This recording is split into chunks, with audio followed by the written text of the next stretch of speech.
Hi everyone, it's Samantha from the Dancing Soap Dish, and it's Mosaic Soap Challenge time again. Yes, it's July, and I thought I'd go with another beautiful pattern for this month's Mosaic Soap Challenge. I wanted something fun and summery, so here they are. I've gone with Gingham, little Gingham soap bars. So this is a gingham pattern, just like, you know, the tea towels and the tablecloths and the cute little summer dresses that you can get that are made from gingham fabric. It's a sort of white and coloured checkered effect. I've used my mosaic tile mold to make my little squares, and then I've turned the squares into beautiful coloured gingham patterns. And each one of these has a different scent. So this one here, yellow, is lemon. And I've also done tangerine, rose and lavender, some mint for the blue, and the green is eucalyptus. So I'm really in love with these. They're beautiful and summery, and they're just so sweet. They're really sweet and they smell amazing, and as a set I think they're just glorious. And today I'm going to show you how you can make them for yourself. So for my gingham soap bars, I decided to reuse the leftover mosaic tiles from the last mosaic project I did. As you can see, I've just got 6 colours here of all different shaped mosaic tiles. These are from the Rock Garden mosaic soap bars I made last month. If you're looking for the video on that, you can find it in the mosaic soap playlist that I've got on this YouTube channel. Check it out. And I'm just going to start with 2 colours to begin with. I've just selected randomly the green and the purple. And what I need to do is I need 20 grams of coloured soap. So I'm going to add these leftovers in here and then add some more soap base to them just to make it up to 20 grams. Obviously, if you're not using leftovers like I am, you just melt 20 grams of soap and tint it to the appropriate colour. So there we go. I've got my purple done. Just added a few extra cubes to make that up to 20 grams. I'm going to do the same for the green. I just don't like to waste my soap, and these were such beautiful colours that I made, and I really like these colours, so I'm just going to use them again. Can use up what I've got, no wastage, and keep the beautiful colours. Okay, so now that I have melted these, I've got 3 of my mosaic tile molds sitting here. And the first thing I'm going to do is I'm going to fill up half a section of squares with each colour. So I think there's 36 squares in a section. So I'll make 18 green ones and 18 purple ones. I'll just move that out the way. It's pretty easy to do, especially if you use one of these little barista milk measuring cups. They've got a double spout so you can pour either way, and I just find them so useful when filling this mosaic soap tile mold.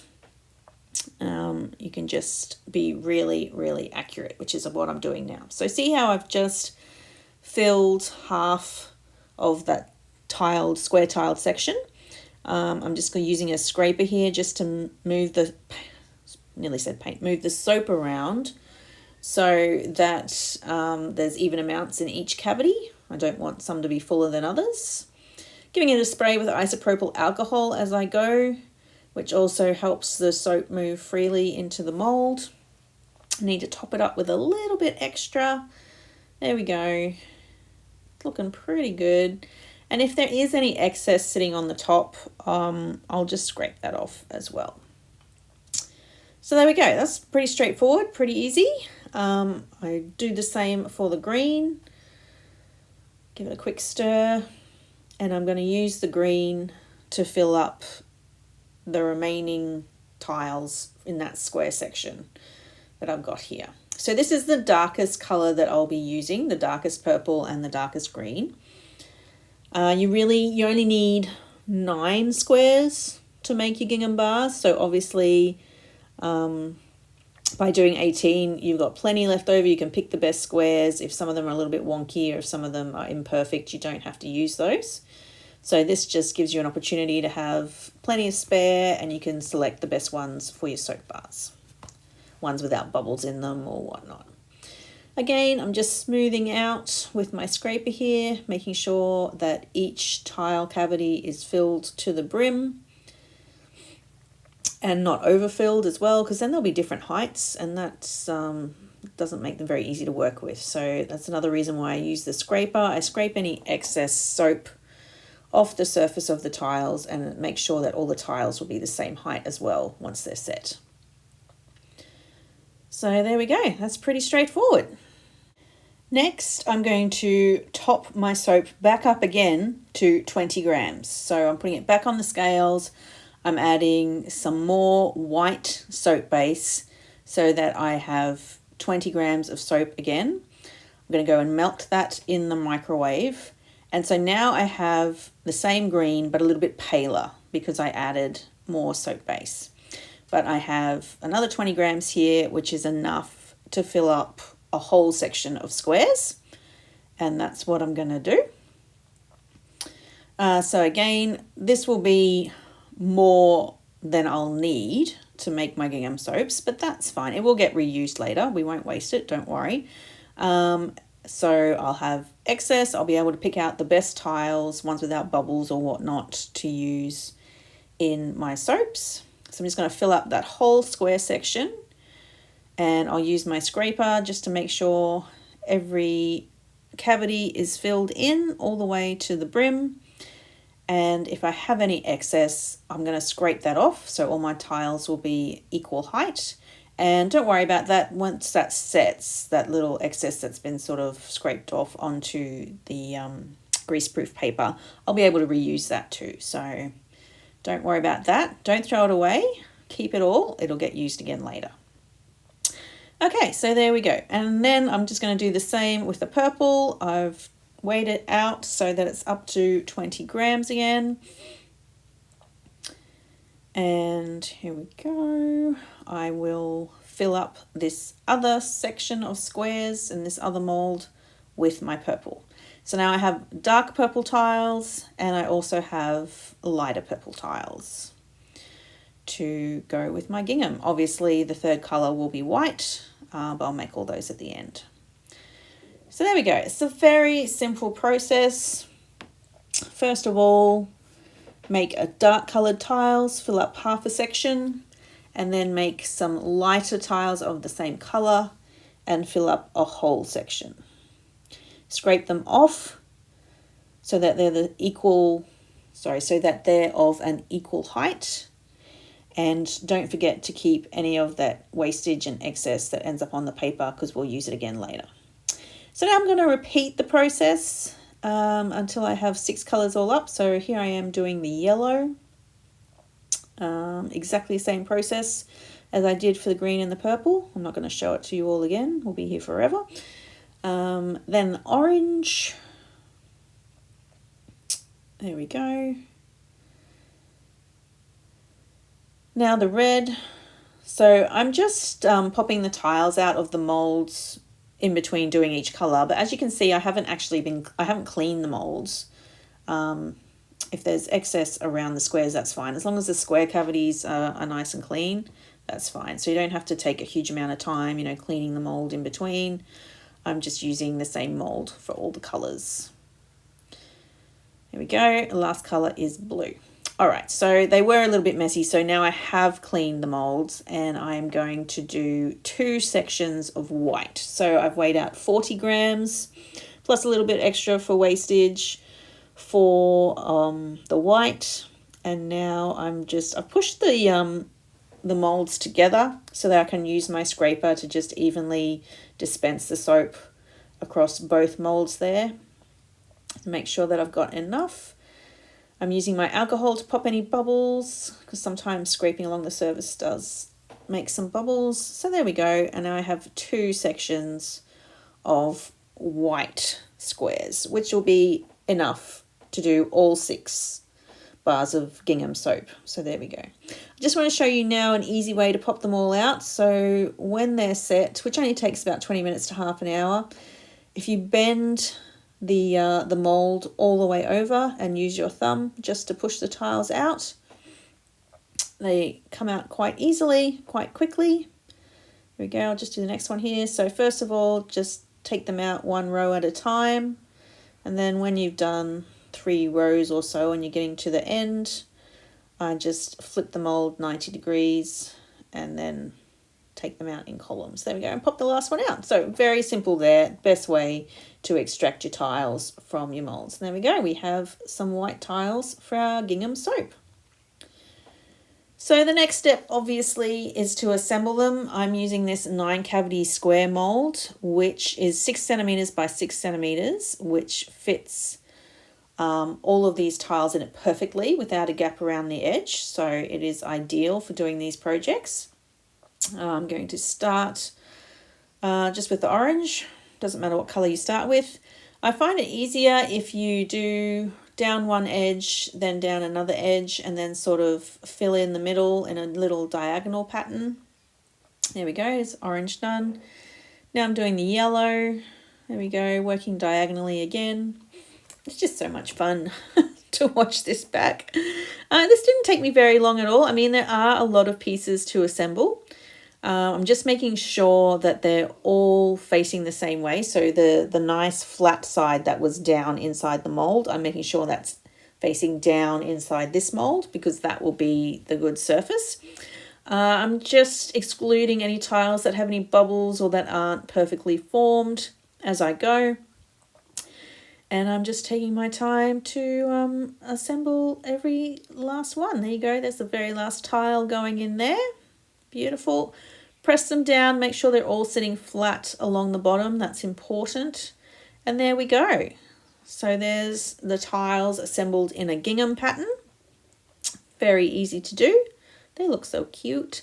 I do have leftover tiles here, but that's okay. Like I said, they'll get used later. So the next step is to seal these tiles into their pattern. So what I'm going to do is I'm going to put a thin layer, 15 grams or so, over the surface of these tiles to seal them in position. And the reason for this is if I just put the whole rest of the bar, poured it on top of these patterns, what happens is the weight of the soap causes the soap to push in between the gaps in the tiles, and the tiles may even break loose and start to float. So just by doing a thin layer first, it acts as like a seal, and then when I pour the rest of the bar on top of it, that seal takes the weight of the rest of the soap, and I don't have to worry about those issues that I just talked about before. You'll notice that I'm not spraying with alcohol here. Again, spraying with alcohol will make the soap seep down in between the gaps, and that's really not what we want. When we turn these soaps over after we've demolded them, we want a beautiful gingham pattern without any bits of soap sort of seeped through and blobbing on the bottom. So that's what I'm doing now. I've got the mold sitting on a tray and on top of a set of scales, so I'm weighing out a good 15 grams, just making sure that the entirety of the surface is covered as well. Sometimes you need to do a little bit of extra work with that if you don't have the alcohol to sort of help it spread quickly and evenly. There's a little gap there in that corner, so I just got that too. There we go. I am going to spray it now. So now that the whole surface is covered, of course I can spray it to get rid of any surface bubbles and to just make sure that it sits nicely. That's only going to take, again, 20 minutes to half an hour to set, and you'll be able to start pouring the rest of the bar. So as I said, I'm going to reuse the tiles that I have not used here because I want the base of my bars to be coloured and to match the colour of the gingham. So here I am, I'm pouring all of the yellow tiles that weren't used in here. I'm weighing out 40 grams of soap this time. I've even got some leftovers, some little bits of the overflow and the wastage that was on the greaseproof paper. I'm making sure all that goes in too. And then I'm just going to use some cut up soap cubes, some white soap base, to make up the weight to 40 grams. Doing it this way also allows me to scent every colour individually, which I'm going to do. I'm melting this yellow here. Yellow I've decided is going to be lemon scented. So I'm just giving this a good stir. And then I'm going to add some lemon essential oil to scent my soap. And that's another bonus of the base section being coloured as well. If you're using, see this lemon essential oil is actually yellow coloured. So if I added it to white soap, it would discolour the soap a little bit. But if we pop it in the yellow here, you really can't tell. And therefore I'm able to scent every soap differently, and the colours will still match, and you won't even notice if the fragrance oil or the essential oil has a slight coloured tinge to it, which is really handy.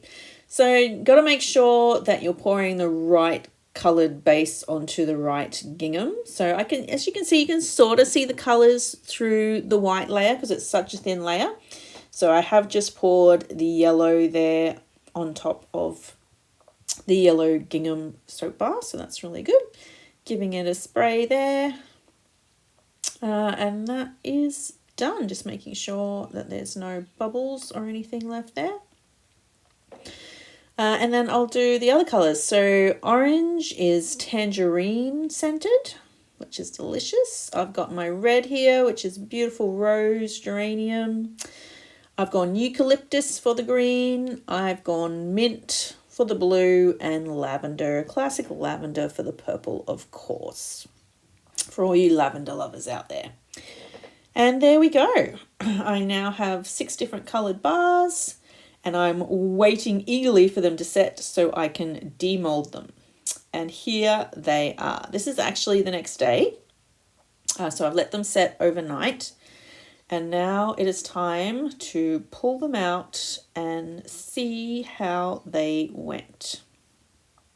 So very easy to demold bars from the silicone mold, obviously. Normally I just start by pulling the edges to separate the edges from the soap, and then pushing from underneath. You can just push each bar out in turn. So I'm going to start with the pink one. Here it is here. Look at that, it's so pretty. Oh, I'm really happy with that. That's a beautiful gingham pattern. There's just a little bit of soap crumbs stuck to it here. I thought for a second that some soap had seeped through the cracks, but no, that was just a piece that was already stuck to the top. Must have been in the mold when I placed it down, or stuck to the Mosaic soap tile. Here is the blue. These smell divine. That's the problem with videos. You just can't smell them, and the soap just smells so good every single time. Again, just giving it a clean up. There's just a few little crumbs sitting on the surface. There we go. I did have some, just because the tiles sometimes have a little bit of soap fray when you pop them out of the Mosaic tile mold. So yeah, there might be a little. See, here's another bit right here. Just a little bit of excess soap, but that's fine. It was just sitting on the surface and I was able to just take that straight off. So there's my beautiful lemon yellow. It's very refreshing scented bar, that one. And we'll pop out the next one, which is the lavender and the beautiful purple. I think if I had to make this one again, I'd maybe make the middle coloured ones just a little bit lighter. It's and the same with the green too. They're not as successful, I think, as the other colours in terms of being a gingham pattern. So here we go. And last but not least, my orange tangerine. There we go. And there are my beautiful gingham melt and pour soap bars. So I really hope you enjoyed this tutorial for these beautiful gingham soap bars. Don't forget to check out the other Mosaic soap tutorials in the special Mosaic Soap Challenge playlist on this YouTube channel. Also, don't forget to check out the Dancing Soap Dish website, which also has some great information on Mosaic soap as well. Don't forget to like and subscribe if you love what we do. And thank you so much for watching. Enjoy!